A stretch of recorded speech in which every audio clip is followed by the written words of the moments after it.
Good morning, good afternoon, depending on where you're joining us from. First and foremost, we want to thank and congratulate each and every single one of you. We know there's so many places you could be. There's so many things you could be doing with your time. We respect that you put so much value on your financial future and financial education. We have a lot of great information that we're going to be sharing with you today.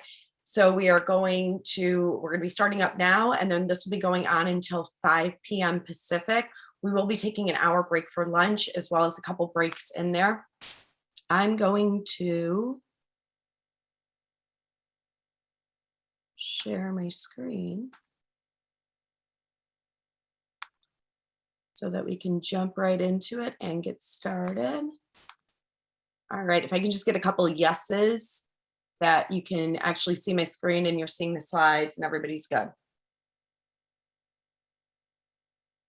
We're going to start. I just want to go over some basic information. If you can let us know if you can hear, if you can see, if you cannot hear, type 2. If you can't hear, type 3. We have an entire team that's going to be with us, helping us out and going through information and answering questions.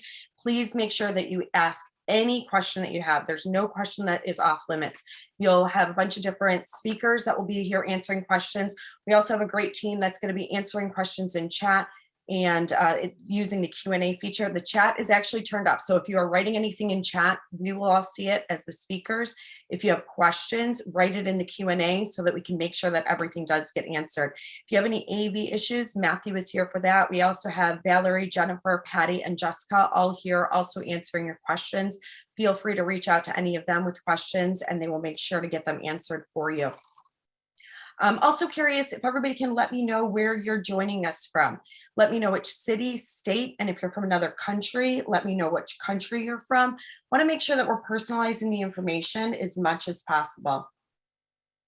Houston, Texas, California, Virginia, Chicago. I'm from Chicago as well. I'm in Michigan right now, but from Naperville, Colorado Springs, Mobile, Chicago, a lot of Chicago, Hawaii, Vegas, Indiana, Puerto Rico, Detroit, LA, Cali, Miami, Houston. A lot from Texas, a lot from California, Colorado, Wisconsin, Pleasant Prairie, here, Schaumburg, Shompton, Atlanta, Austin, Phoenix. Great. We are from so many different places, a lot from Michigan as well. Right now, I am in South Haven, Michigan. Not to be confused with New Haven. I kept telling everybody I was going to New Haven, and my husband's like, there is no such city. We're in South Haven. So I'm here on a little weekend excursion at an Airbnb right now. Colorado Springs. If you can also let me know what real estate and or stock experience that you have. If you're brand new, just say I'm new to both. We just want to make sure we're personalizing the information as much as possible. If you do stocks, do you do buy and holds, do you do options, do you do covered calls? If you do real estate, what real estate deals have you done? Do you have any rentals that you hold on to? Do you have any flips that you've done? If you've done a couple, let us know that you've done a couple. Have you ever wholesale? Again, it really helps us personalize the information if we kind of understand everybody that's in the room. You're a landlord. Awesome. Congrats, Julie. No real estate, trading options, stocks options. A lot of people that are doing some things with stocks. That's great. Those of you that are doing things with stocks, hopefully you're super excited to learn a lot more from Eric about the stock market. And then are a lot of you also interested in getting into real estate as well, because that's ultimately what it's all about. Investing in the stock market as well as investing in real estate, because they do actually go hand in hand very well. You know, if you're doing flips in real estate, between your flips, you want to take that money, invest it in the stock market, right? You want to use the stock market to build up your funds to help you get those buy and hold pieces of real estate as well. On a 3-unit building. Awesome, Philip. Looks like some of you then, if you do own some real estate, that you're ready to up your game and maybe you're still working a job. It's all about taking it to the next level and getting to that point of financial freedom. In the afternoon, we have a cool bonus for everybody that spends all day with us. In the afternoon, you're going to be receiving 2 video links from Aaron Adams. I'll introduce them in a little bit. One is going to be 3 ways to get a deal for under $1,000. And then the other one is 4 hot COVID strategies. So make sure in the afternoon, I don't know when in the afternoon Aaron's going to post it. He has the link. He'll be on in the afternoon. He'll post it up. It's his gift. Make sure you do remind us that you do get that link because you're going to love the information. And again, any questions that you have, feel free to ask those questions. That's what we're here for. We're here to answer those questions for you.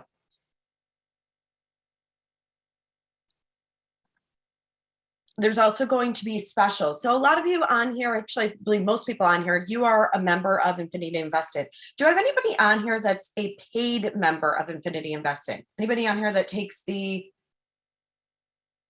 does the advanced training rooms with Eric on Tuesday and Thursday? What do you guys think about the trading rooms? And I'm sure there's a lot of other people on here going, wait, what are they talking about? What are these advanced trading rooms? I want to learn more about it. We're going to go over all of that. I know Eric's awesome, isn't he? Yeah, but if you are interested in the stock market, you really, really want to make sure that you are in those advanced trading rooms on Tuesday and Thursday. My time zone, central time zone, they're from 9:30 to 11:30. So if you're Pacific, it's 7:30 to 9:30 Pacific. Great information. Also, those of you that want to take it up in real estate, we have a lot of trainings that we're going to offer. And I don't want you sitting here all day feeling uncomfortable. Like, I know they're going to offer us something. I know that they have something and I know I'm going to want it, but what if they tell me it's $40,000? Let's just put everybody at ease. You can invest in yourself and get access to everything related to stocks, access to the advanced trading rooms with Eric, access to trading videos with real estate. So it's everything stock, everything real estate when you're ready to invest $3,000 in yourself. And I think we can all agree that's an incredible opportunity to invest in yourself and have access to the professionals that you'll have access to. Like I said, we'll go over that a little bit later. I'm one of those people, I always like to put it out there and nip it in the butt so that nobody's feeling uncomfortable or anything like that. I do want to give you a little bit of an introduction of myself, let you know a little bit about me, where I am, where I came from, and my path for getting there. My name is Nicole DeBraccio, and I was raised in a working class family. Both of my parents had jobs. They did quite well, but they had to go to work every day in order for that money to be coming in. And once I got into high school, I saw my parents go through a pretty tough divorce. And shortly thereafter, my father became ill. Very quickly, our financial situation changed. We weren't out on the street and didn't have food to put in our mouths, but we weren't living the same lifestyle we had previously become accustomed to. At a young age, I went out and I got my first job not working for my parents. And around that time, I was given a gift, Rich Dad, Poor Dad by Robert Kiyosaki. How many people have read it? And those of you that read it, I'm sure you'll agree with me that you would recommend it to everybody else in the room. It's an incredible book. There is only one problem with Rich Dad, Poor Dad, in my opinion. Rich Dad, Poor Dad makes you fall in love with real estate. It shows you how important it is to be investing in real estate. It's what the wealthy do. And why aren't we just doing exactly what it is they are doing? It makes you fall in love with it, but it doesn't show you how to do it. So at a very young age, I fell in love with real estate. I knew it was something I wanted to do. And around that time, I was getting ready to go off to college. And everyone started saying, poor Nicole, she'll never make it there. Our family lost everything and it is expensive. I am one of those people, if you tell me I can't do something, look out. If you tell me I can't do something, you have lit a fire under me that cannot be put out until I accomplish that goal. There's a wall in front of you and you can't go around it, over it, or under it. Choose to go through it. There is a solution as long as you are willing to look for one. And I did make it to college. It was by working 3 jobs simultaneously to pay for 100% of my education. It's also involved in 3 different organizations at the university. And 3 days a week, I donated my time to Meals on Wheels. Every Monday, Wednesday, and Friday, I personally deliver food to the elderly and people with disabilities. I believe no matter where you are in life, there's always going to be people doing better than you. You want to strive to achieve and strive to become. There's also always going to be people that would love to be in the position that you are in. Even though I call this time period my financially difficult time in life, it's a polite way of saying I was broke. There were other people that physically could not get themselves food. And it's very important for me to make sure, no matter where I am in life, that I'm always coming back and helping others. And I hope you all agree that's really what it's all about, is helping somebody to elevate to the level that they want to be at. And I did then go out and purchase my first piece of real estate, while I was 21 years old, financing 100% of my education. And before I even started investing in real estate, there were a couple things that were important to me. Obviously, to educate myself and also get the right mindset. So we can give you all the content in the world, tell you everything about the stock market, tell you everything about real estate. If you don't have the right mindset, that content does you no good because it's your mindset that will get you out there and help you to take action. So we are going to go over some mindset today. And for those of you that are sitting there going, just give me the goods, give me the goods, give me the goods, understand there's a lot of people in this room and it's all about elevating everybody and getting everybody up there together. So we'll get there. We'll get you there, we promise. Also, at the age of 21, I became a real estate managing broker. It's recognized by the Wall Street Journal for being one of the youngest people in history to pass the exam. In 2008, I became a certified distressed property expert. It's 2008. I think we all know why I went for that designation at that time period. And I also own multiple businesses. My main business, we specialize in the acquisition and disposition of hotels and gas stations throughout a few different countries. I have traveled all over the world sharing my story. I've been throughout pretty much every state in the United States, most provinces in Canada, Mexico, Australia, New Zealand, throughout Europe, and also throughout Asia, showing people where I am now and where I started so that they would be able to create the path that they would like to create for themselves. And in 2018, I was inducted into the Hall of Fame for the Women's of Excellence Award. But I do have to admit that I've been fired once in my life. And it was not fun because unfortunately for me, it was on live TV in front of 50 million viewers. Of course, if you're going to get fired and totally embarrassed, let it be because you're a finalist on The Apprentice. I did get fired by Donald Trump. If we can please all keep this a politics-free room, I would greatly appreciate it. I'm sure everybody else would greatly appreciate it. And I'm sure most people know the concept of The Apprentice. In real life, which you have about 2 years to accomplish, on The Apprentice, we'd have about 20 hours. We were doing things we had never in our entire lives imagined we would be doing, from helping Trina Turk design new swimwear to making and selling honey. When I say making, I mean the bees, the bee sue, the whole business. I don't ever want to do that again. When we started on each and every single task, our risk was high because we had no clue what we were doing. So the very first thing we did on each and every single task was increase our knowledge. Because as you're increasing your knowledge, you're at the same time lowering your risk. And that's what this is all about when we talk about investing. We're not talking about putting everything that you have at risk. That's not a smart way of doing things. We're going to show you how to do it the correct way, the smart way, and how to protect everything you have. The greatest way you lower your risk, of course, is to increase that knowledge and increase that education. I do also want to let you know a little bit about infinity investing. Some of you might already know the background. For some of you, you're going, where did this come from? What's this concept of infinity investing? What does it all mean? Infinity investing is actually I like to call it the baby of two amazing companies. So there's Anderson Advisors and Alpine, and I want to talk about each of them individually. Most of you on here are probably familiar with one or the other, or potentially both of them. Anderson has been around for over 20 years. It was first formed in 1999 by Clint and Toby, and Toby is with us. He'll be joining us and doing some training as well this morning, as well as this afternoon. And everything about Anderson, they are the largest firm that I am aware of that helps people that are investing in stocks and investing in real estate. And one thing I always tell people when you're looking for an attorney, you want to make sure that your attorney is also an investor, because you cannot possibly expect somebody to understand every single thing in the IRS tax code, every single way of protecting assets. But you better believe if they're doing it themselves, they're going to know every single loophole.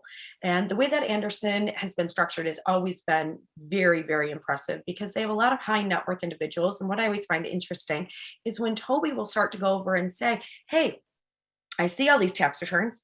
I know what to look for. I just want to do and see what is everybody that makes seven figures a year. What are they doing? What's consistent on their tax returns? And that's what he's here to share with you. Which again, I think that's super powerful and information that you're definitely going to want to make sure you're taking really good notes during as well. Anderson, again, they've been around for years, received a ton of awards. Anybody I know, I'm sure a lot of you on here use Anderson, and you probably have a million great things to say about Anderson. One of the reasons why Anderson said, you know what, we want to educate people. I'll come out and say, call it the selfish reason. There's the kind reason, helping people get money and become financially free. Part of the selfish reason is, hey, if you go out, you start investing in the stock market, you invest in real estate, you make really good money, you know what you're going to need? You're going to need Anderson to help fix some tax problems, help show you ways of reducing your tax and your tax liability. So that's kind of the reason as to why Anderson said this is a great idea and something that they want to get involved in with infinity investing. very recently brought to the table was Alpine. Alpine was created by Aaron Adams, and he'll be joining us this afternoon. What Aaron does, Aaron has been investing in real estate for over 20 years. He was a Southern California guy, and he was rehabbing houses. He was a teacher. So you will see this when Aaron comes on. He loves to teach, and you can laugh when he says it, but let's all count how many times Aaron says, I'm going to K through 12 this for you, because that's kind of his little signature, which is great for somebody that's getting educated and learning about this. I want to make sure that we bring it down to the basics and then step you up. I'll let Aaron go through his entire story when he's on here again this afternoon. He has a great story though. When he really started doing about 15 years ago, maybe a little bit less than that, was buying properties in bulk, rehabbing them, renting them out, and then selling those properties off to individual investors. It is the best turnkey operation that I've ever seen. And the reason why I say that is because it truly is a turnkey operation. Aaron is really good at vertical integration. So if anybody is interested in saying, hey, I just want to buy a property and just know that it's taken care of, all of that good stuff, and Alpine is where you're going to want to go for that.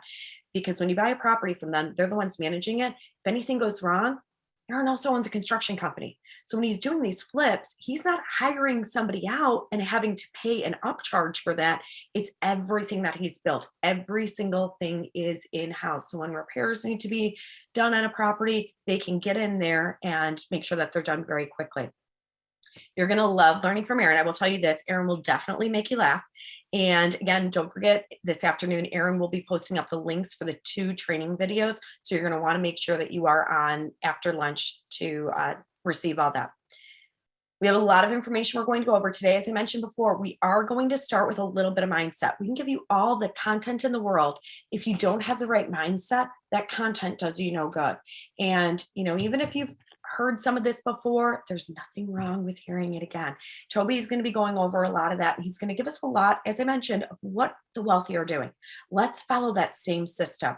If you have tax questions, Toby is, of course, a great person to talk about that. One really cool thing that Toby is going to go over this afternoon, and I hope everybody finds it as interesting as I personally find it, is calculating your infinity net worth. See, most people understand calculating net worth is you take your assets, you subtract your liability, and you're left with your net worth. Well, what we're about at Infinity is how long can you live with what you have? Number one concern in America right now is running out of money in retirement. We want to help you to overcome that. Maybe you're somebody on here and you're starting to near your retirement. You're looking at your retirement accounts going, there's some money in here, maybe a couple $100,000, but I can't survive on retirement with this. I just can't. Social Security, I really hope nobody thinks that that's something that they can depend on or rely on in retirement. I think the only one that we can truly depend on for retirement is ourselves. And so we want to show you how to take steps to get that built for you. Eric Dodds, a lot of you mentioned that you already know Eric. He's awesome, knows so much about the stock market. So there's a lot that he's going to be going over when we talk about the stock market. So we talk about options, covered calls, and probably one of the most important things, becoming a stock market landlord. That's what it's all about. That's what we want you to be doing. And again, Eric will go over all of that with you this afternoon. Once we come back from lunch, we're going to be talking about real estate. There's a lot of different strategies. We're going to talk about wholesaling, cash flow, mobile homes. We're also going to be talking about distressed real estate, foreclosures, what's happening with foreclosures right now, how COVID is affecting the foreclosure market, the distressed real estate market. I want to go in detail on that. Now, please understand, a lot of people have different connotations of what it means to be a real estate investor. They think it means owning properties and renting it up. That's cash flow. It's really important to know and understand that's one strategy. Now, I will say this, that is the ultimate strategy. That should be everybody's goal. Some of you on here are like, I'm ready for cash flow, or I have cash flow, I want more cash flow, I want commercial. Great. We have amazing trainings that are available for you. Some of you are on here thinking, I know I want cash flow, I'm not ready for it. Either I don't have the funds for it, I'm really scared, I don't want to make a mistake. If you feel that way, that's why we are also going to talk about other strategies. Wholesaling is a great strategy if you're brand new with real estate. When you do it correctly, it's virtually a risk-free way of making active income as a real estate investor. Because of course, cash flow is passive income, right? Money coming in without your time needed for that money to come in. Whereas active income is you're out there and you're doing work and you're making good money for it. wholesaling, flipping. These are great strategies to use in real estate investing. One of the cool things about mobile homes, we'll make sure Aaron's on when we talk about mobile homes as well. Cool thing about mobile homes, it can be active or it can be passive. I think mobile homes is something everybody should be considering. So even if you're on here right now and you're thinking, she's crazy, I have zero desire to invest in mobile homes, just hear me out. Just wait till after lunch. And that is one of my favorite times because I watch people go, I had zero desire to do mobile homes and now I'm ready. I want to do it. Cool thing with mobile homes, no matter where you want to start, there's something in mobile homes for you. If you want to start on wholesaling, you can wholesale mobile homes. If you want to do your first flip, mobile homes are great for that because you can do your rehab for $3,000 to $5,000 in a mobile home. You're not talking about a massive space that needs to be rehabbed and renovated. If you want cash flow, you can get cash flow in mobile homes. If you want to do a big, massive $20 million deal, you can do that with mobile homes. Again, there's something for everybody. And then we also want to relate all this to how it relates to what's going on in the real estate market right now. What's interesting is I'm sure every single one of you can say you live in a hot real estate market. And ultimately, it's because of the absorption rate. You see a property go on the market, it gets 10 to 20 offers over the weekend, sells for over asking price. One of the things that we also want to talk about when we go over wholesaling, and this relates to every strategy as well, is finding deals. How do we find deals? It's not by sitting on your phone and going on the MLS and seeing what everybody else sees.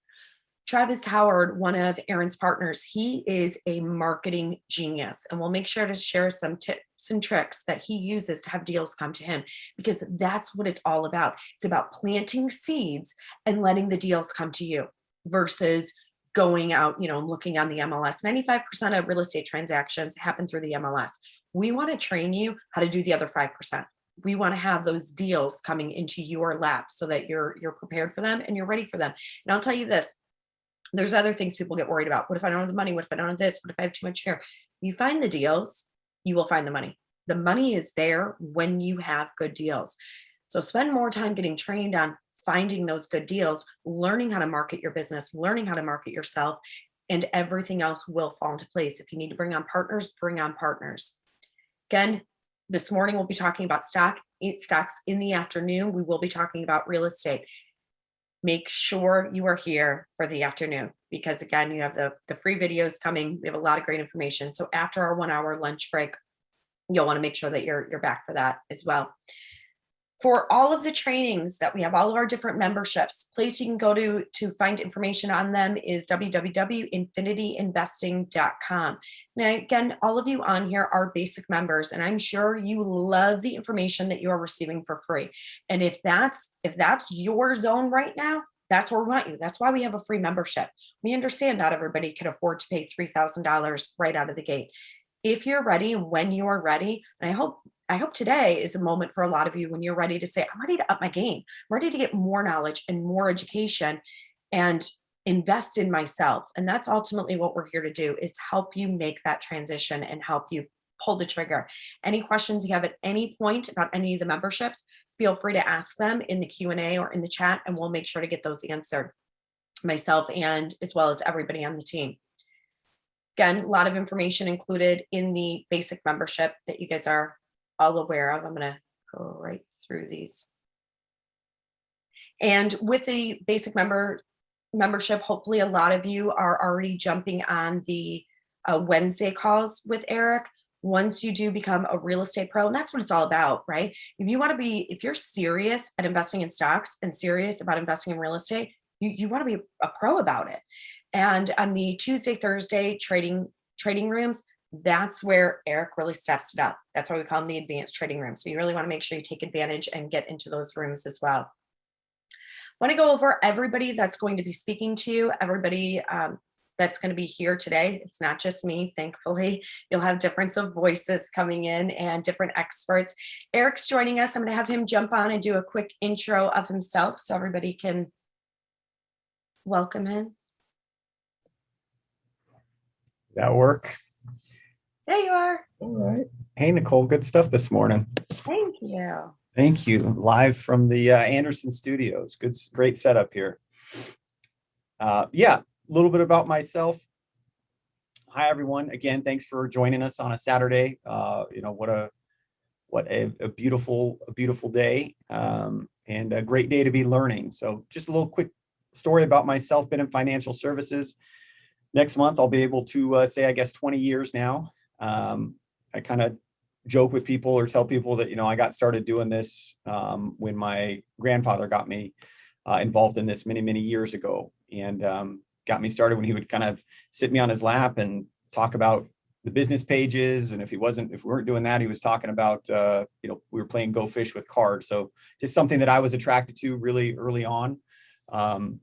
Stocks, dividends, learning about that. Well, I'm talking 5-6 years old. It was just a lot of fun for me to learn about it. And so he got me started.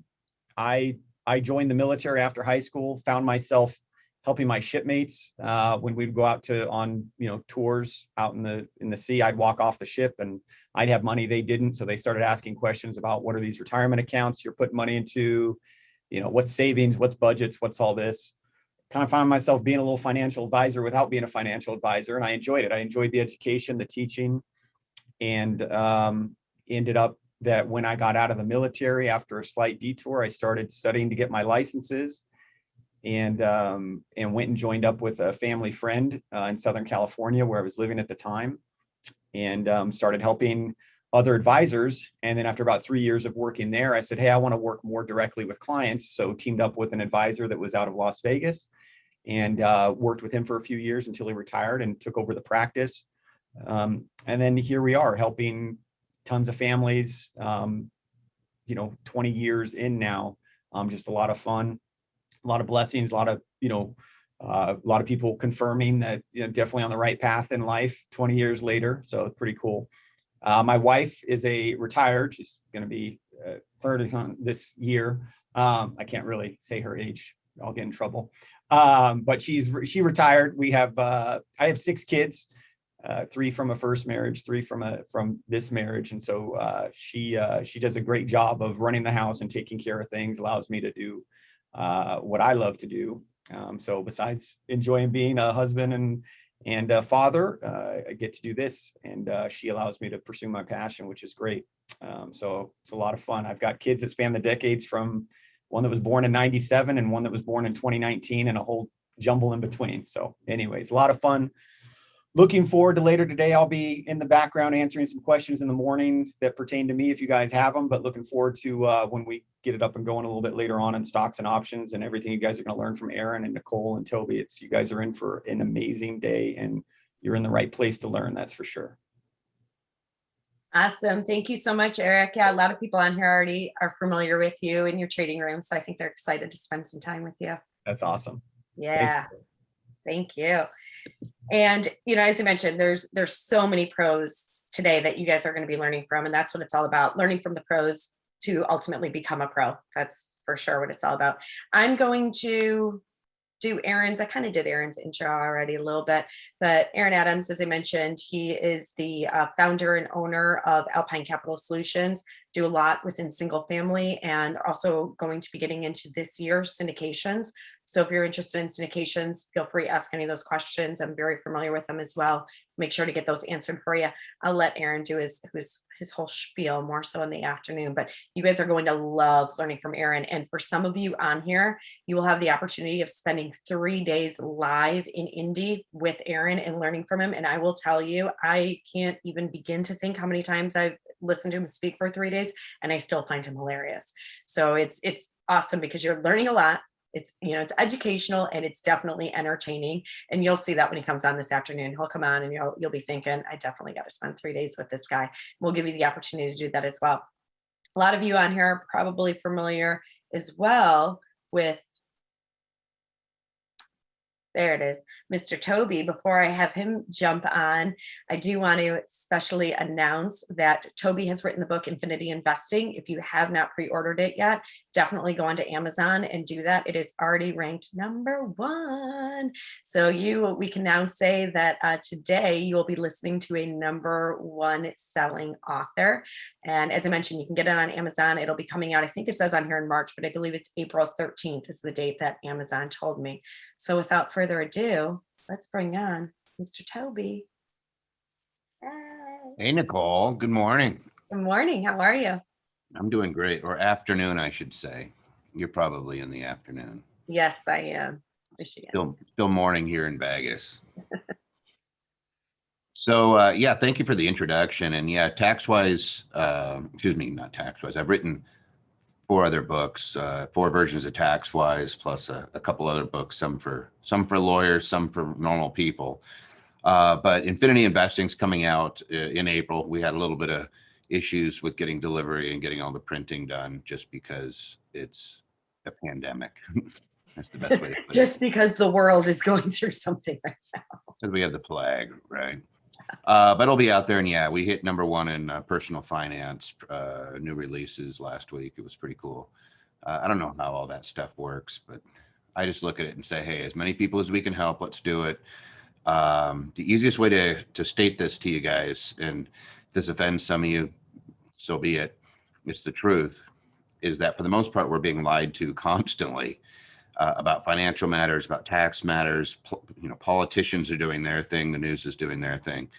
And quite often, all the information that we get isn't in our best interest. And I can use a couple of examples. I call it brainwashing or just teaching people to do bad things. But if I said money doesn't grow on blank, you'd probably be able to fill that in. Or it takes blank to make blank, you'd probably be able to fill that out too. Pretty easily, because we've been programmed. And I would say that both those things are incorrect, but they hammered into us. Money doesn't grow on trees. Tell that to somebody who owns orchards or does apples, oranges, or any sort of agriculture, because it's absolutely not true. Money grows everywhere. There's money all around us. It's constantly expanding. The amount of wealth in this world just continues to expand. By all means, do not buy into that stinking thinking. The other way that people phrase it, now it's just on a great podcast with a gentleman, and he says blue crab baskets. You don't have to put a lid on a basket holding blue crabs, because anytime a crab starts to climb out of the basket, another one of the blue crabs will just grab it and yank it right back in. They won't let themselves out. If you find yourself in that situation, get out of that basket, right? If you're around people that every time you say, I'm going to learn to do something, they give you 10 reasons why you shouldn't, change your friends, because they're going to be holding you back. And unfortunately, that's what we see. So here's me. I'm just regular old Joe. When I started my practice, I became a lawyer because I didn't like lawyers, and I hung my shingle out the day that I graduated. And I shouldn't say, some of you guys are like, well, you can't do that. Well, I did. I hung out my shingle, not as an attorney, but I opened my office, took the bar, and then the day that I passed the bar, I was already in business. So I never went to law school to work for other attorneys, and I never have. It's always been myself and Clint growing our firm. And the reason I bring this up is because I lived in a 400 square foot box with my wife and new child. Didn't have you call it a pot to piss in, but I did, those are some of the best times when you look back as you're building it up. But I had great mentors. Holy kashmoli, I had some great ones, and I write about them in the book, but I don't put their names because I respect their privacy. But I'll tell you guys, like one of them, Jerry Getty, out of Des Moines, Washington, just a fantastic guy, friends with his family. He would take me all over the country doing trade shows. Went to high school with his kid. We all went to college with his son Robbie, who's a fantastic attorney. We all became attorneys. Our dad went to law school, got kicked out because he was very vocal about how BS you would call BS on professors, and they invited him to leave. But he's since passed. Super great guy. But he was one of those dudes that just sat there and told you, here's the reality, Toby. This is what you do. And was surrounded by just amazing people who were so positive. My dad worked at Boeing for 30 years, and I'd go around those guys, and it was kind of like they were very anger. There was a lot of anger and anxiety and frustration. It was just such a different world when I'd go around the entrepreneurs. I don't know if you experienced this too, Nicole, in your world. You're in Chicago, and I know that I grew up in Philadelphia, went out to Seattle. East Coast, West Coast has a little bit of a different vibe. I'm in Vegas now, where that's a very different vibe too. But did you have people around you that that were entrepreneurs, and then did you have people that were the 9-to-5ers? And Yep. what was the difference you found between those two? The entrepreneurs had a completely different mindset. You know, they understood investing before spending. The 9-to-5ers, I think one of the biggest things that I always notice about 9-to-5ers is they get a promotion at work, they go get a nicer car, they go buy a bigger house. You were living just fine the way you were living. Whereas the entrepreneurs are like, no, I'm going to take that money and invest it and allow me to get free time. And I think one of the biggest things I learned from my mentors is understanding the value of time. It's ultimately what it's all about. Yeah, I can't even tell you how real that is, and I still look at it as being brainwashed. Is that we get taught that our wealth really should be in our house. I'll show you why that's not the case and how they're tricking us. I'll show you how to figure out anybody's trick by actually doing the calculation on it, because there's very, very easy rules, and you could say, is it A or B? And if they're telling me to do A, should I be doing A? What if it's really B? In other words, there's assets and there's liabilities out there. The easiest rule to remember is that assets feed you, liabilities bleed you. Assets put money in your account every month. Liabilities take assets or money out of your account every month. So if something puts money in by itself, not you doing anything, but if by itself it puts money in your account, it's an asset. If it's taking money out, like you have to pay for it, then it's a liability. And so when somebody tells me that their house is their biggest asset, I always say, really, is it putting money in your account every month, or is it taking money out? And it's obviously a liability. And you could say, well, it's a necessary liability. I'm not arguing about that. I'm just saying, understand what it is. It's going to suck money out of your account. You could be real estate rich and cash poor, which is what happened in 2008. All these people all of a sudden said, I have all this equity in my house. What do you mean? You can't sell the house. Oh, but it's worth 400,000. Well, no, I would buy it for 50. You know, you might be able to sell it for 75. No, it's worth 400. My realtor told me that. So anyway, so we get into this, like, I'll show you some easy tricks so you can tell whether that's real or not when somebody asks you about that. But I'll tell you, yeah, and I go over this in Infinity Investing, and I don't hide anything. I'm going to tell you everything. Anything you guys want to know, you could ask me point blank. But there was David Gold, who started 99-cent only stores, was a friend of Jerry's, who we met. Boyd Watkins, a fantastic realtor out of Burien. He probably doesn't even know I talk about him, but I met him in 1989, and he had hundreds of properties in Seattle and in Denver, and he had this little office in Burien, Washington. That's where I went to school, is in Burien. And he had this little office, and he always wore like a white shirt and gray pants. And he just showed me this and said, this is what these things generate. And he was trying to push onto me just a little bit of an idea, just a concept. He was planting a seed. Hey, it's good to have things that allow you to not have to worry about working.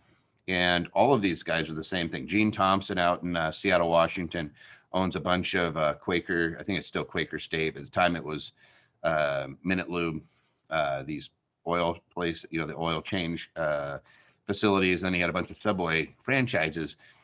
And I would sit with him and just pick his brain. And he said, the best thing about being an entrepreneur and being independent is if I see an employee and they're working hard, I can go up to them and say, hey, go to the nicest restaurant in town. Give me the bill. Take your wife out, take your significant other out on me tonight. And I was just like, that'd be the coolest thing. I didn't have any money. Like, I'd go to Kentucky Fried Chicken to lick other people's fingers. It didn't have anything. And I'm looking at this guy going, that's the neatest concept, is to be able to buy, because wouldn't it be neat to have like a nice dinner? For some of you guys who've struggled, you know exactly what I'm talking about. There's something healing and amazing about being able to bestow a gift onto somebody else. A great minister once told me, you can't fill up other people's glasses with an empty pitcher. So go out and get as wealthy as you can. And then you go ahead and you can help other people. You don't need to be, what do they call it? You don't want to be poor and needy. You also don't want to be rich and greedy. You want to be one of those people that is able to assist others and do great things for other people. All right. I know that's not what you brought me on here for, Nicole, and I'm going to jump into some stuff, but really some really important business to get to get out of the way. And I'm going to go over a whole bunch of mindset stuff, and I'm going to share this with you guys real quick. We lost a warrior yesterday, a good friend, David McShane. I'm not going to talk about it because I get freaky about it. But David was a major part of our group here, helped me with the concepts of infinity. Great guy. Lost him yesterday. Some of you guys know him. Generous person. Big loss. Let's jump in. The wealthy. Huge gap right now. There is a bit of a class warfare. I know some of you guys. Yeah. Anyway, there's a huge gap between the rich and the poor right now, and it's getting bigger. This is a simple graph, the total wealth by group, and you can see the top 10% growing their wealth considerably, even during this pandemic, whereas the poor are not. And I believe that it's because they're being fed a constant a diet of BS. And so we are going to be making sure that you do not ingest it. So you can come across it, and then I'll we'll show you some of the ways to calculate as to whether or not you should be doing it. I know a lot of you guys know David. Huge shock. Yeah, I'm still processing it. I found out not that long ago, guys. We're all like, holy schmoly. Great dude, though. Huge in the hockey world. He was an ex-hockey player. Some of you guys know he's tied in with the Golden Knights here, our professional, our NHL team here in Nevada. He trains the kids. Just everybody's like, what the heck? Nobody knew. Like, he just went to bed, didn't wake up. When it's somebody's time, hopefully he's in a much better place in the big hockey arena in the sky, right? All right. We will be giving you the slide deck, by the way. All right. The wealth gap, you could actually look at this stuff. This is actually securities and who holds them. And you could see the rich, the top 20% hold almost all of the stock. So I remember a guy that was in prison, and I actually use him in the book. I use a section on it. He was in prison, and he realized, hey, this is where all the rich people go. And so he teaches prisoners how to trade in the market.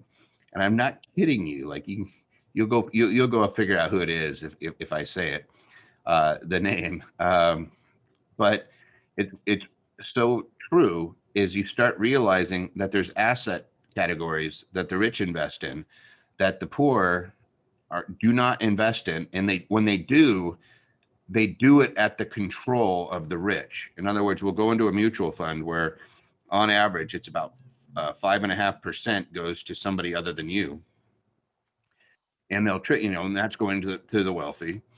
Or a broker will say, hey, we're going to do a bunch of trading, and they control your account and they churn your account, and then they take about 70-80% of it. And you're 100% at risk, and you're actually receiving about 2 or 3%, or excuse me, I would say of the total benefit, you're receiving about 20% of the total benefit, 20 to 30%. Most of it is going to the institutions that, of course, line in their pockets at your expense, at your risk. The rich trade differently. I'll just tell you that straight up. And we'll show you how you can trade the exact same way. I'm in Las Vegas. I'll make this really, really simple. You could either be the casino or you could be the gambler. And when you're the gambler, you hear all these bells and whistles, and you see somebody win a jackpot over here. You hear people yelling at the craps table. Those people are not making money.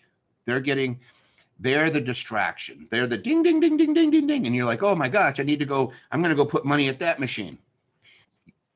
Statistically speaking, if you gamble long enough, you will lose every dollar you have. And that's just statistically speaking. Like, you could deny it and say, well, I'm a great gambler. Okay.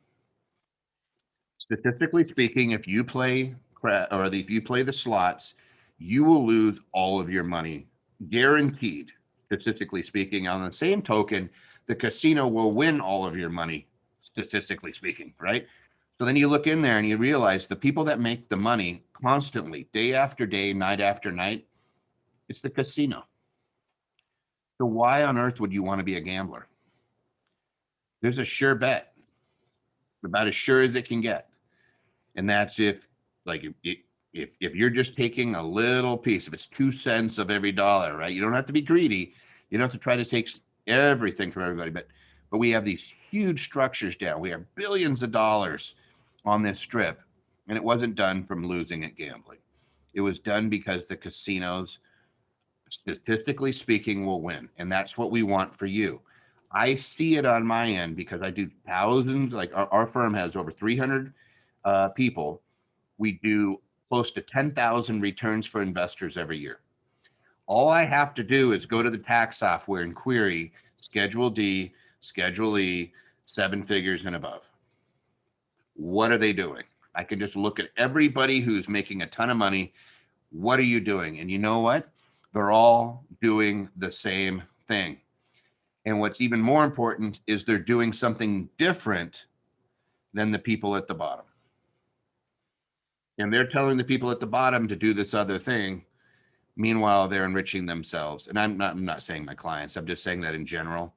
The wealthy don't follow the same rules.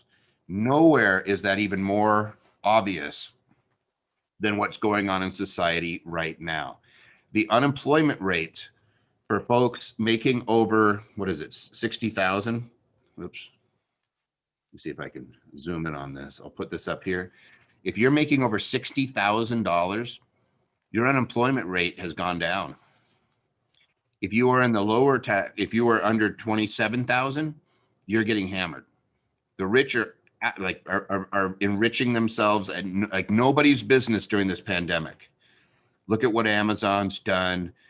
Like I joked about this and I had a whole bunch of hate mail hit me.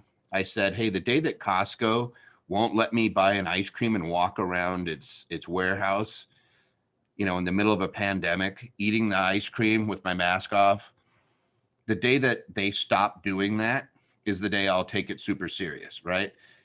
What they've done is they picked winners and losers.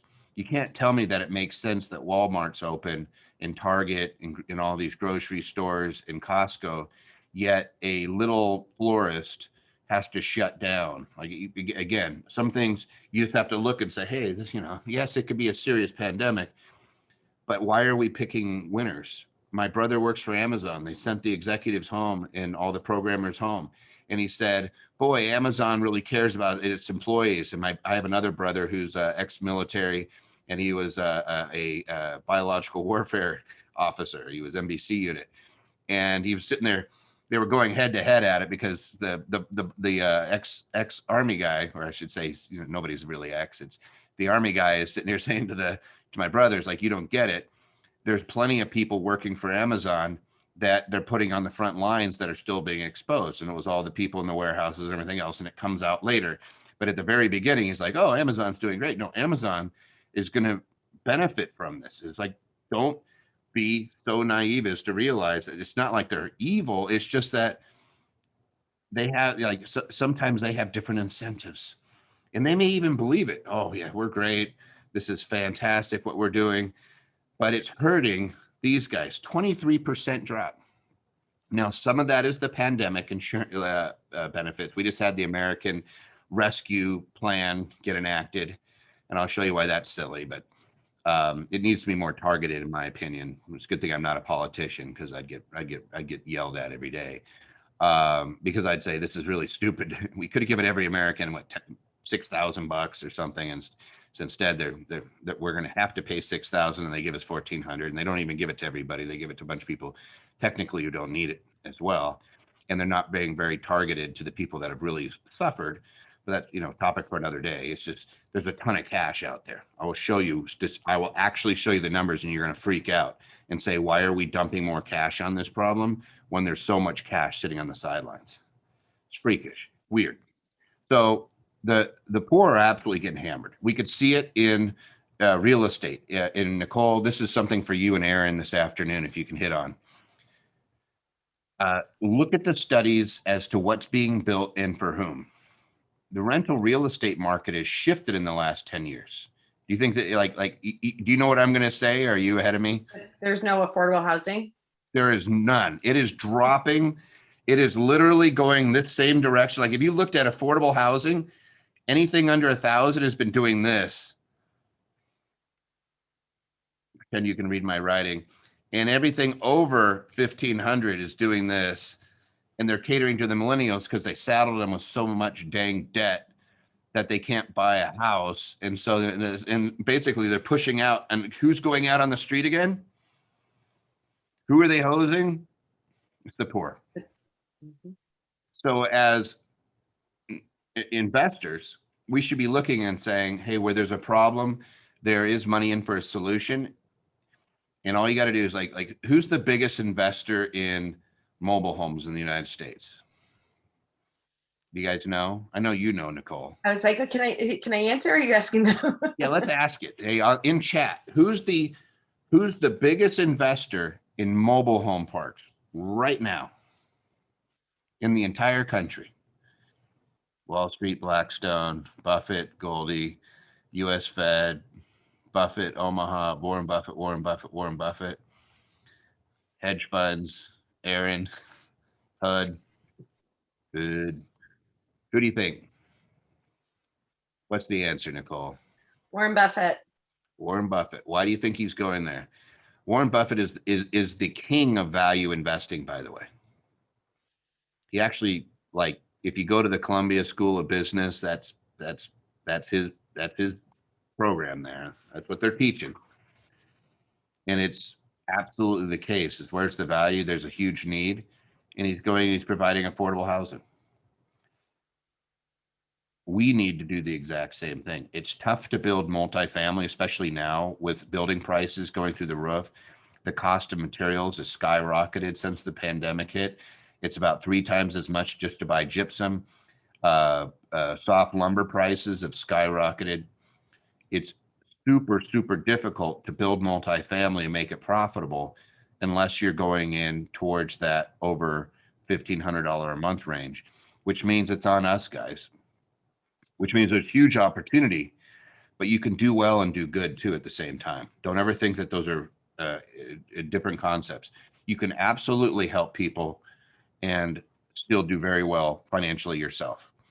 So let's take a look. I don't want to belabor this, but you could see like the graphs, you just look at them and go, wait a second, the bottom 90%, why are they losing all their money? Well, I could tell you because all their wealth is tied up in liabilities. It's cars and houses and tuition, it's credit cards, it's all this stuff that's actually a liability, and they trick you.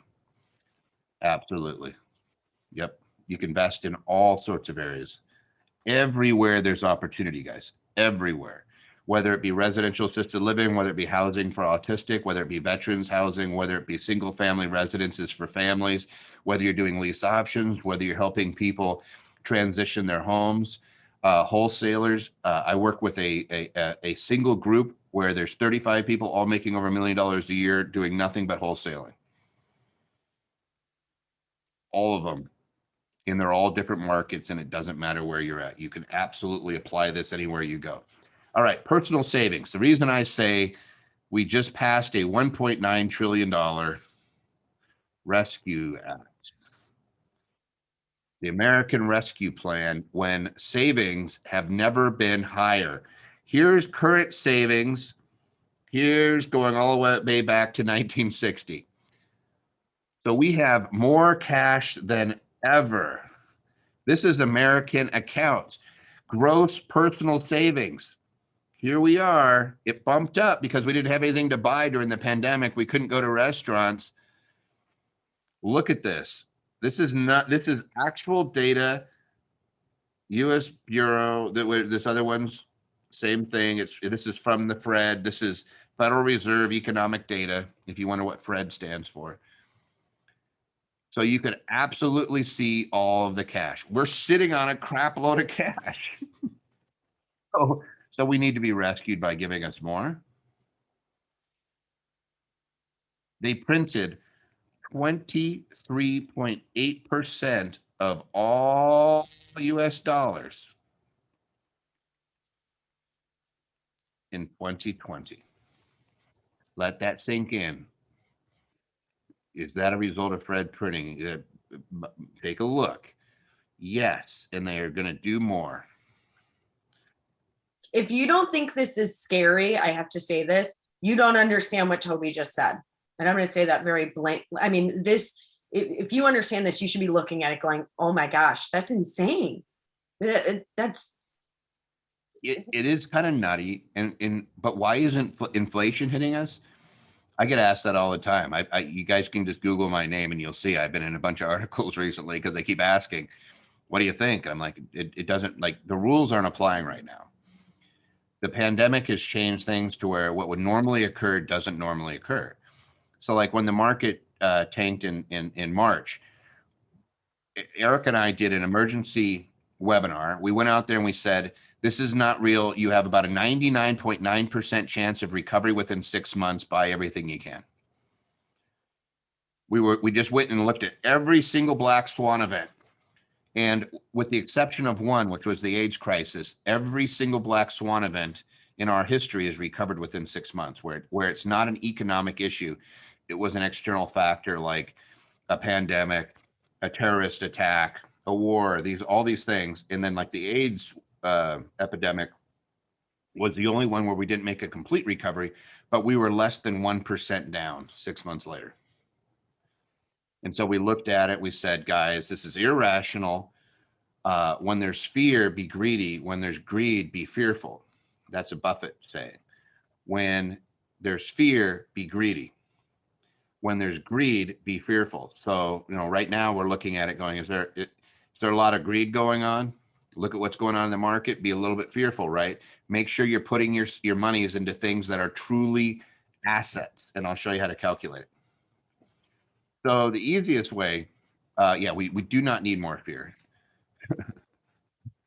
We've had our dose of pandemic porn for the last year, and that's exactly what it is. There's a lot of addicts to it, and they're like, what's going to be the next bad news that I can run up and tell all my friends about? Yep, it's like we have a lot of cashola.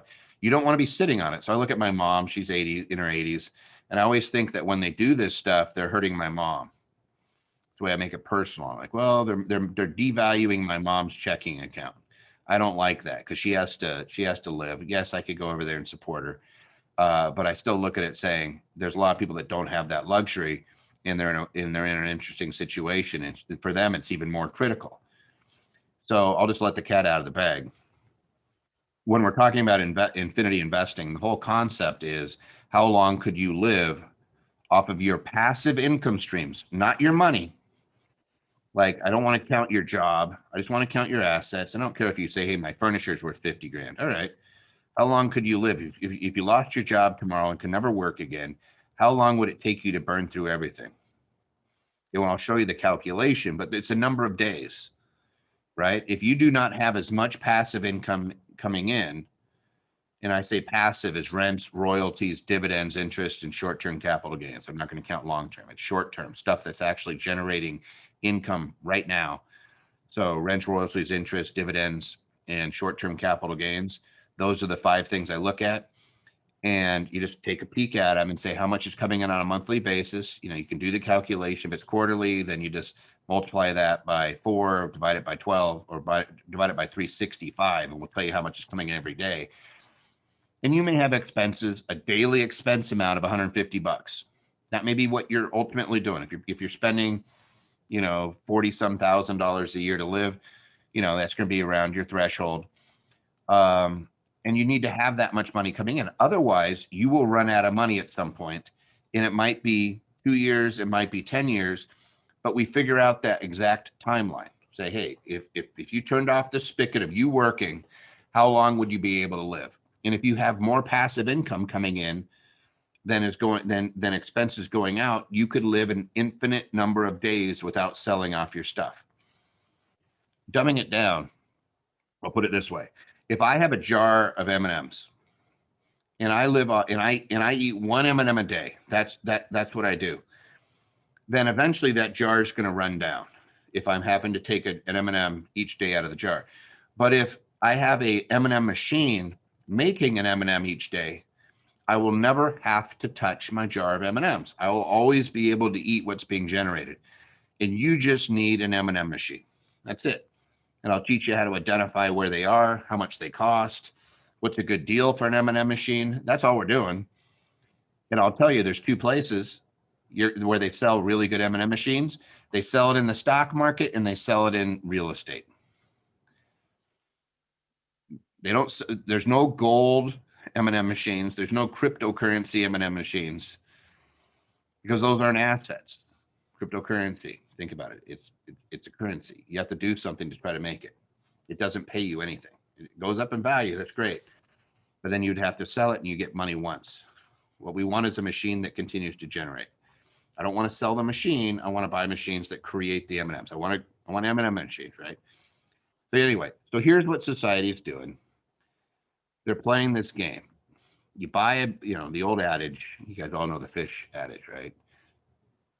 Give a man a fish, he'll eat for a day. Teach a man to fish, and he'll borrow your boat and fill it with empty beer cans and with no gas left in it. I'm just kidding. You teach a man to fish, and then you don't have to feed him. Now he can feed himself. I'll just change it up. Buy a man a plane ticket, and he will fly once. Push a man out of a plane, and he'll fly for the rest of his life. You've never heard that. You can absolutely steal it because that's what they're doing. They're trying to shove us out of the plane. And I hate to put it in such blunt terms, but that's exactly what's going on. They are teaching us, and they're teaching our kids. This is even worse. Their lifestyle does not change. They want to go to college and live the same way they were before. When they get out of college, they want to have a nice house, really nice car, and they immediately start living off of debt. They get out of college, they probably have a ton of debt because they were told that your college degree is worth $200,000, even though it's an English degree. No offense to English majors, but English majors are subsidizing the engineers and the doctors. Come on, let's be real. The degrees are not worth the same. You spend $400,000 getting a degree that's going to pay you $50,000 a year. Not a really great investment, right? I'm not saying that it doesn't have value. I'm just saying that it's disproportionate, and that debt tends to harm you. And so here's our rule, and write this down. Assets feed you, liabilities bleed you, and just apply it to everything. Is this an M&M machine, or is this going to just cost me M&Ms every month? Am I going to have to go into my stash? And it's real easy. I could look at it anything. So let's play this. Nicole, you're sitting there. I'm gonna we'll play a little game here. So is rental real estate an asset 100% of the time? Yep. Really? Okay, so let's say that I buy a house for $200,000 and I have a mortgage on it, and I bring in. Okay, yes, I see where you're going with this. Right. So I'm going to play with it. See, we're playing games with Nicole. Cash flowing. You know what's really good? It's hard to have cash flow negative real estate outright. It's very easy to have real estate that you buy with debt that ends up being negative, and that's a liability. So a lot of people in my neighborhoods, for example, in Vegas, they would go out, and right before the Depression, people were buying 5-6 houses that were all $700,000-$800,000 homes to make them into rentals, and they were renting for about $2,500 a month. It's not going to cash flow. Like, you just hear those numbers, you just know it. Like, it's not possible. It's not going to cash flow. It's going to lose money. Just the property taxes on it's almost $1,000 a month. Then you have to look at your CapEx, your repairs, your maintenance. If you have any debt, you were going backwards, and that destroyed a lot of people. They were going in under the auspices that you could buy anything, and rental real estate is always an asset. It is not. You have to do the calculation. And here's a great introduction to a simple rule that if you apply to everything in your life, you'll be so much happier. It's a 3-part rule. Anything financial, here's the rules. Number 1, calculate. Number 2, calculate. Number 3, calculate. Calculate, calculate, calculate. Just get that stuck in your head. Hey, let me just pencil this out and see if it's going to be positive. So if I'm going to buy real estate, I should be tracking it off of something else. And this is a fun one, Nicole. How do you value rental real estate? Do you call up an agent and say, hey, what are the comps in the area? How much does property go for? No, I don't care about comps, and that's also just speculating the market, right? That's what everybody did in 04, 05, 06. That's why they had negative cash flow. I'll buy it here and then I'll sell it for this much. And the reason why I always say asset, even when you first ask that question, because I think of our portfolio, because it's all cash flowing, Um, and Somebody says, I also get asked all the time too, well, how do you know if it's cash flowing? The numbers don't lie. numbers don't lie to you. You can make them jump up and down and do tricks, but they don't lie. You can play with the numbers. That's about it. But it's either going to be, I'm reading some of the comments here. They're pretty cool. Do you ever advocate negative cash flow in an instance where the investor has capital gains to offset? No, because you can't use passive losses against capital gains unless you're a real estate professional and active participant in real estate. So no, I would never do something because it's going to create a loss. What I will do though is buy more asset that I can rapidly depreciate and cost seg it and accelerate the depreciation and offset any of my other income. I'll absolutely do that and say, hey, I don't want to pay tax on any of my profits.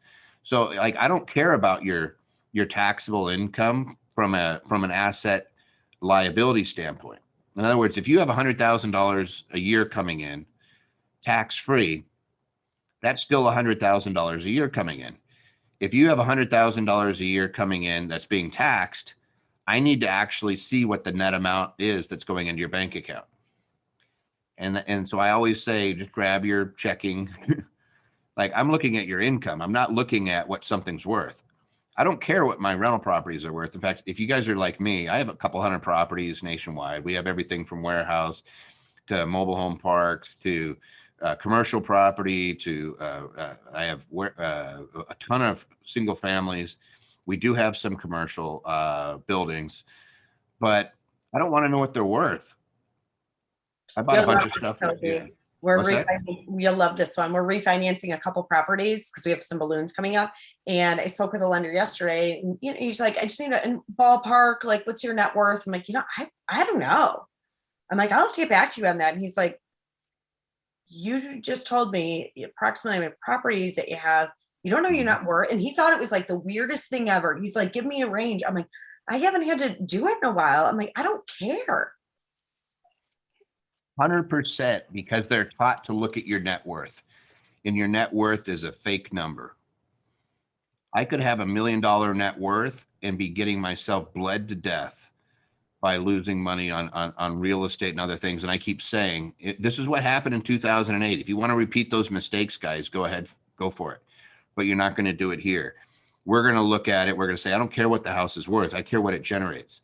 And that's how we buy them too. The question I asked Nicole was, do you value it off of comps? Because realtors will tell you, oh, the houses in this area go for 130. I don't care what it goes for.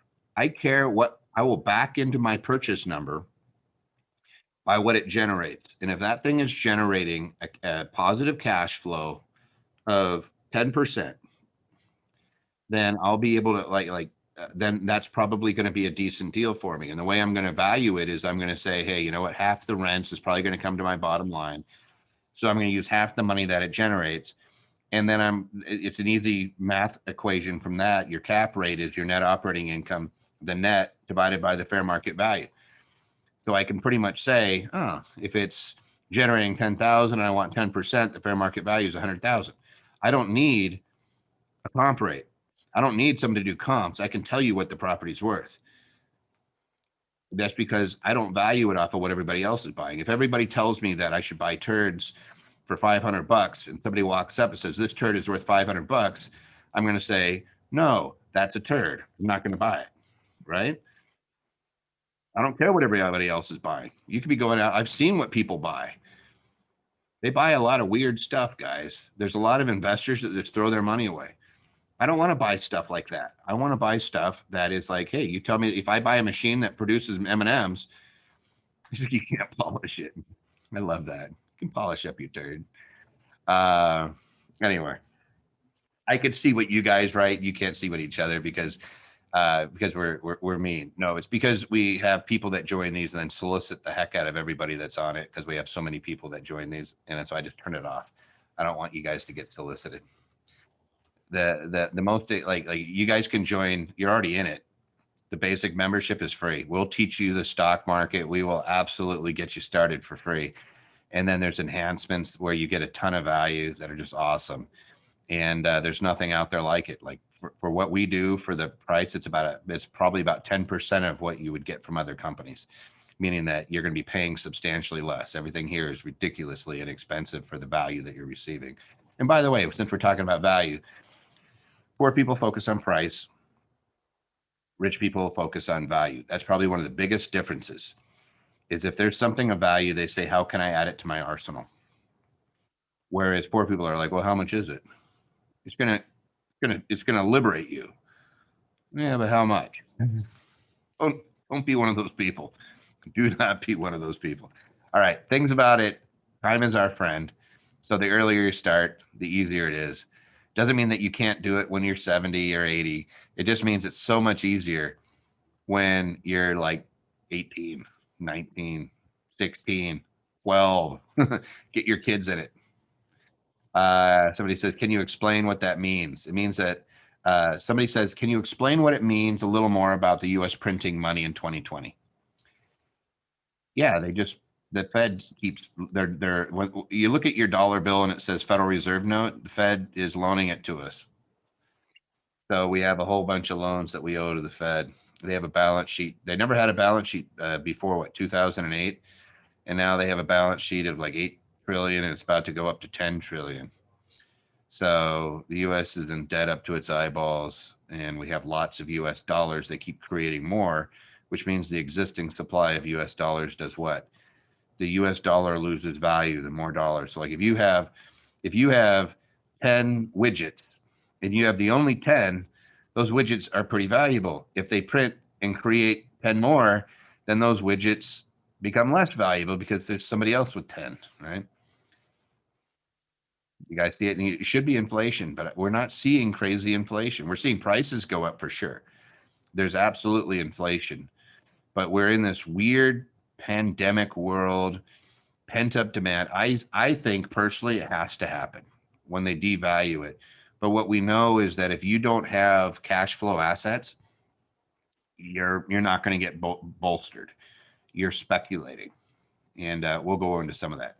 All right, I have a lot to get into in very little time, so I'm gonna jump into this. Write this down. Assets equal liabilities plus equity. That is what every business learns. That is every company on Wall Street, and I want you to do the same thing for you. Yeah, gasoline prices are back up to their pre-pandemic amount. Food prices have been rising. The problem that I see is over the last 20 years, inflation on consumer products has gone up faster than wages, and so your buying power is down. So write this stuff down, right? I'm going to change this for you because when we look at an individual, your assets equal your really what you do is your assets minus your liabilities is going to equal your net worth. And so we just kind of do this a little differently. You say, how much stuff do I have? So you just go stuff minus debt, and your debt is what you owe equals your net worth. That's what they're always telling us. And when you realize that their definition of asset is actually a liability, you're going to see how your net worth could actually be a negative amount. And you're like, whoa, wait a second. They told me my house was a big asset. Well, if it's a liability and it has a liability on it, then you bought a liability with a liability. This gets pretty brutal pretty quick. So remember, assets feed you and liabilities bleed you. So I'll show you how this works. This will make sense to you guys. So in a perfect world, if you had $10,000 in cash and you had $10,000 in credit card debt, you would have zero net worth, right? That's pretty easy to understand. What if they told you you had something that was worth 10,000, like a car? Is a car an asset or a liability, guys? Now that we just have a very simple rule and we say, hey, assets put money in your account, cars take money out. Or excuse me, liabilities take money out. Is a car a liability? Yeah, a car is a liability. It shouldn't be over here. It should be right over here. So you just move it right on over. Pop. And you realize, hey, I just have a huge liability. And you're going to say, yeah, but I could sell the car. Okay, that's great. But that's not how we value things. We're valuing it off of cash flow. Right? It's not an asset, it's a liability. It's going to cost you money as long as you own it. If you put your car in the garage, your biggest hope is that somebody will pay you more for your liability than what you paid for it. But if I went and I bought a Toyota, whatever, a Corolla, and I stuck it in my garage, I'm still paying for the insurance, I'm still paying for the registration, I'm still paying to store it, even if it just sits there. But if I drive it at all, I have all these expenses. And then in 10 years, what is it going to be worth? I don't know. All I know is that it costs me money that whole time. And it's really tough to make a living and live when I'm doing both. Same thing. We say, oh, this is a great asset, this house. It's a big stinking liability. And the stats bear this stuff out, guys. The stats show us that the poorest of us, and when you talk about the top 10% versus the bottom 90, the bottom 90, their biggest asset is their house. The top 10, it's stocks. That's it. Do you want to be in the top 10 or do you want to be in the bottom 90? You decide. So they trick us. They just put these things out there and say, oh, it's an asset. It's an asset. Oh, it's an asset. It's an asset. Get some more credit cards. You're going to have all this money available to you. They stick their car, the house. They put that sailboat. That's a liability. Your tuition. Sorry, guys. It's big fat liability. Gold is even a liability, right? You're looking at these things saying it's not an asset. Doesn't mean it's not worth anything. It just means it's not going to generate. It's not an M&M machine. And all your friends are out there and they're standing there, buying these things and they're so happy. Go back and just remember all the people in 2010, all your rich friends that had these big houses. And remember when they got booted out.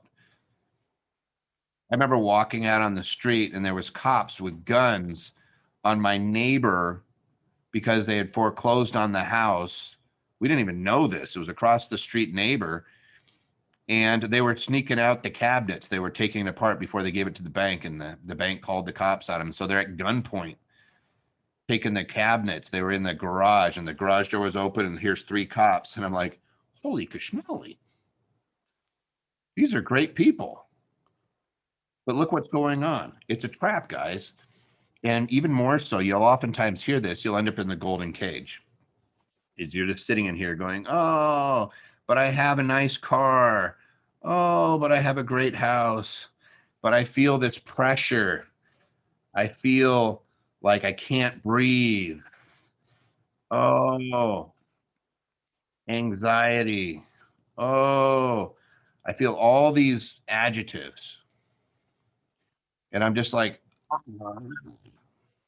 but here's the rules. I'm going to make the rules real simple for you, right? You want to be somebody who's successful, then you could take what I'm telling you and you could run away and you'll still be way better off. Just follow these rules. I see it day in and day out. I look at results. I don't care what somebody says. I want to see what's actually going on. You calculate out your income, you calculate out your expenses, you're looking for the spread. The income is stuff that you bring in. So you look at your checking account, how much it goes up every month, your savings, maybe your personal brokerage. You're looking at when it moves up. And you're saying, how much is that? So you're going to look and say, what's that number? So we have a question. Then you look and say, what goes out? If you put it on a credit card, that's an expense. If you paid it out of your bank account, that's an expense. Then you look and say, what assets do I have and what liabilities? And I'm okay if you want to value your furniture and all that stuff, right? That's neat and dandy. It's not really an asset. It's really a liability, but I don't care. Like, you throw it in there for all I care. What I care about is the flow between these things. The losing loop where people end up in big trouble is when their liabilities are being used to pay for expenses. They're putting things on credit cards. They're using their home equity.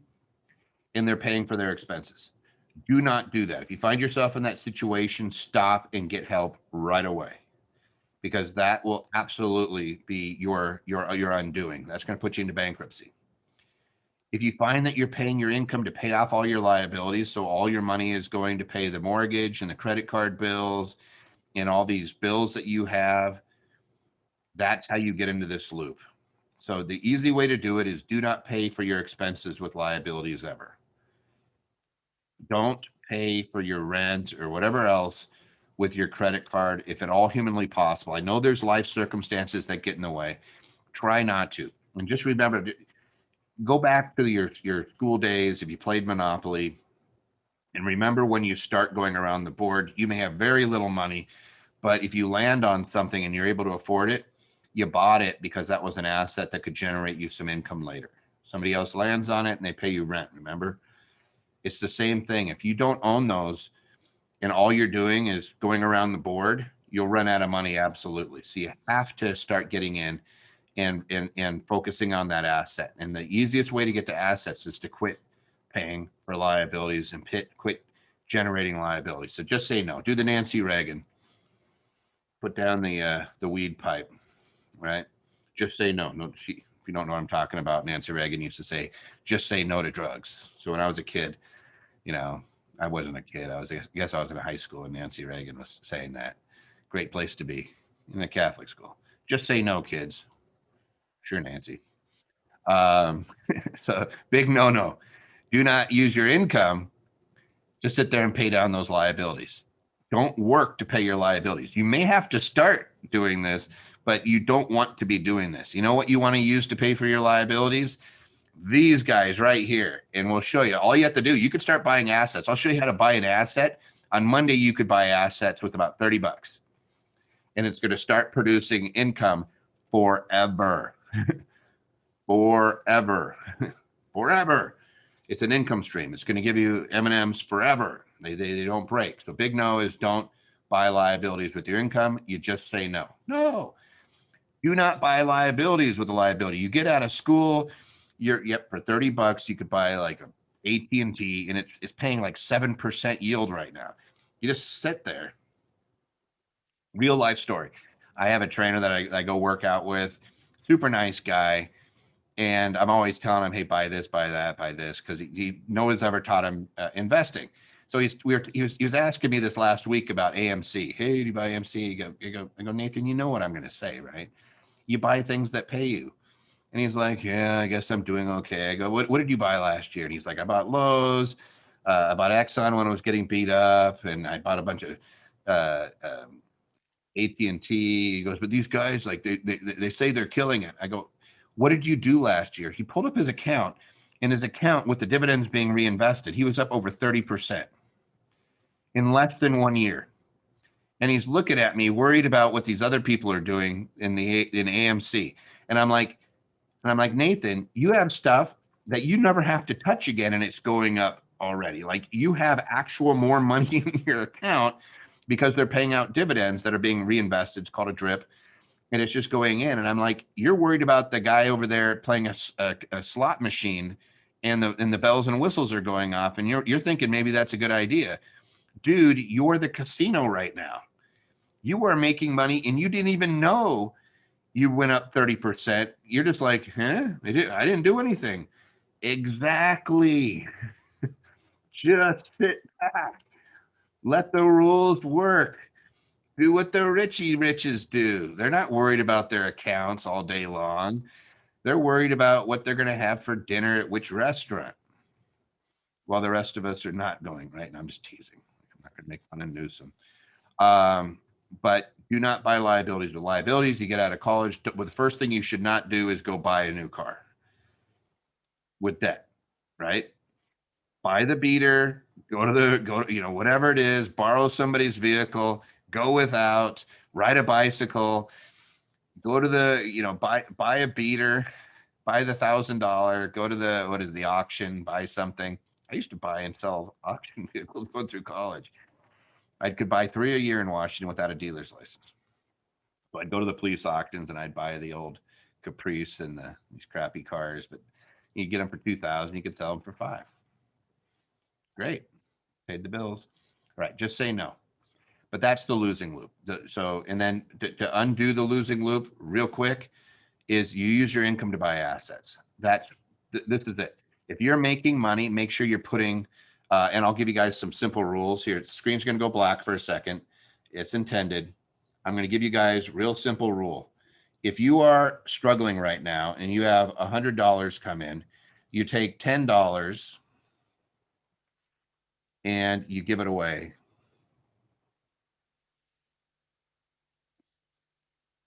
You take $10 and you pay debt.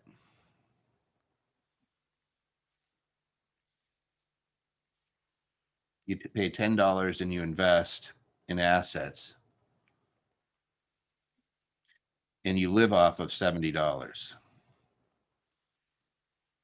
and build your life around that. You'll have a much greater, like you do this for a few years and you're gonna be amazed at how much you have in investments. And investments are an addiction. Once you start realizing that you have cash flow machines, these little machines out there generating money for you, and you start becoming real for you, you'll do more. And then some of you guys don't like giving stuff away.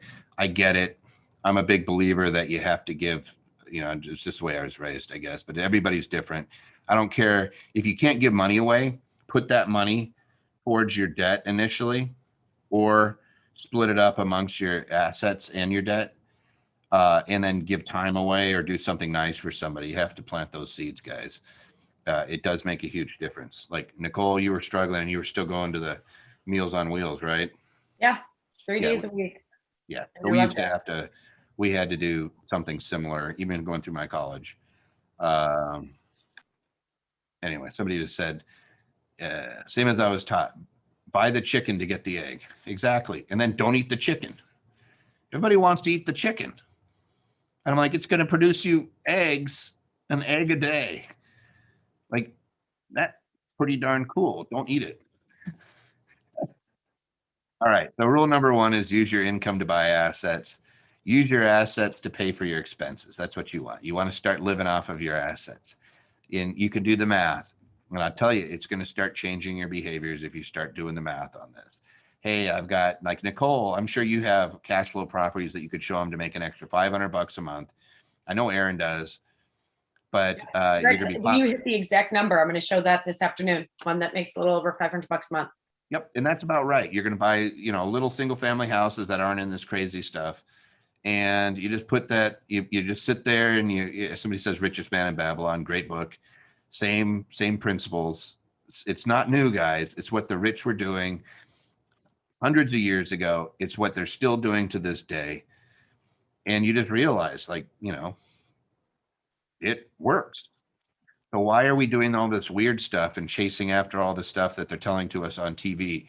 We get on MSNBC and they're saying, buy this, buy that, sell this, do that. And I'm like, how about I just buy something and quit worrying about it? You know why I think that is, Toby, my personal opinion, is because I think everybody's trying to take a shortcut.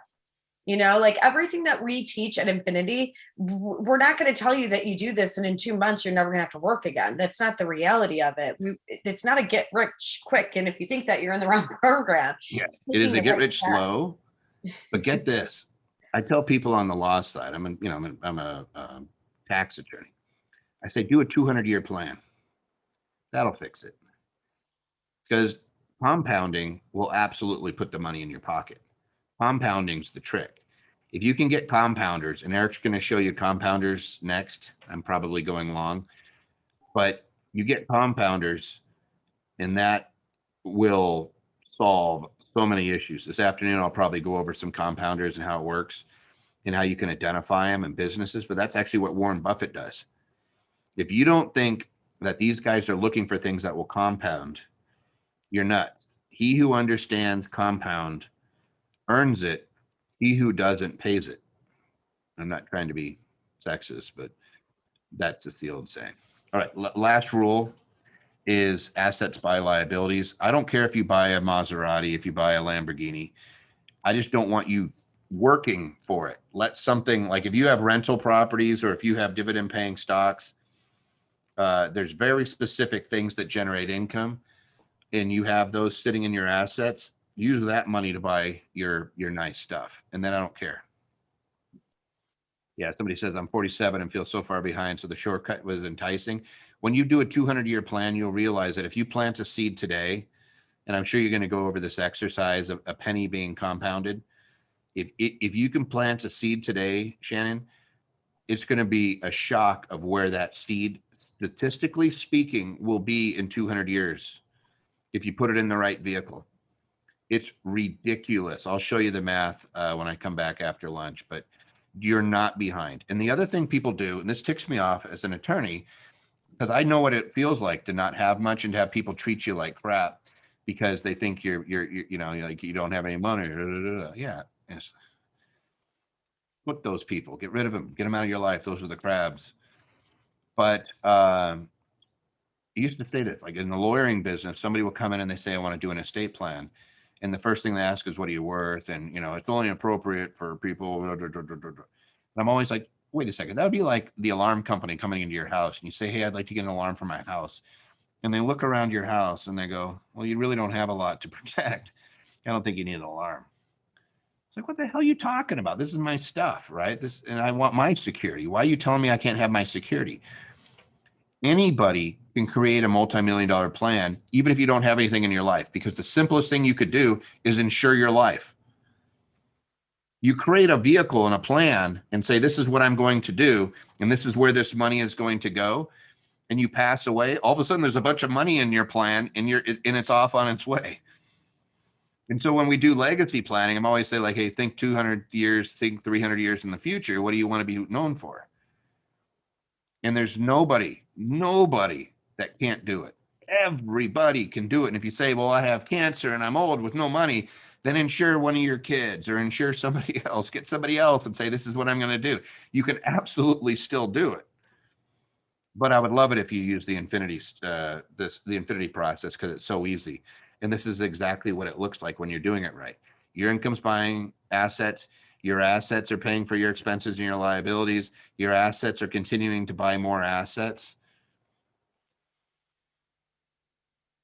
That's what you're putting in place. And you could build this vehicle and pass it on to somebody.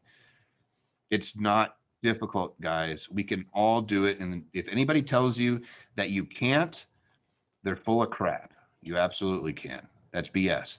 And if you're somebody who's already pretty well off, we can tailor it. And again, I'm a tax guy. I know how to keep people's dollars in their pockets if they want. There's all other aspects. We have everything from the private placements that we bring in.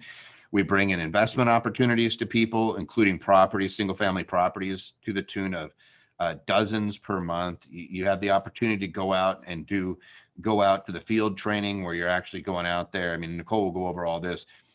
If you want the investments, we will bring the investments to you that qualify for these things. All you have to do is make that mental commitment that that's what I'm going to do. And I'll hand it back to you, Nicole. How many people feel like you're mentally ready and you get everything that Toby is saying and you understand that assets should be what's paying for your expenses, and either you're there now or that's what you want to get to? I'm curious to see that in chat. So let us know that, because that's what it's all about. And that was one thing that I was taught by my mentor at a very young age. And the concept changed my life. I mean, I'll never forget what he said to me was, you want to become financially free and never work again. What you need to do is buy a property and let it cash flow. And then budget your life that way. So let that cash flow stand for something. You buy another property, let that cash flow stand for something. If you want something, you don't go and buy an expense, you buy an asset and you let your assets pay for your expenses. And it's always been how I budgeted. And it's worked out for me really well. And anybody else I know that's done it, it's worked out for them as well. So good. It looks like a lot of people are understanding that and agreeing with that. What we're going to do now, we are going to go and take a quick 10-minute break. When we come back from break, we're going to jump right into stocks. How many people have loved everything that you learned so far in the morning? And you probably agree with me. You guys have awesome pros on here. So thanks, Toby. And Toby will be back this afternoon. But as I mentioned, right when we come back from lunch, we're going to jump into it with Eric and we'll get right into stocks. So I'll see you back here in 10 minutes. Thank you.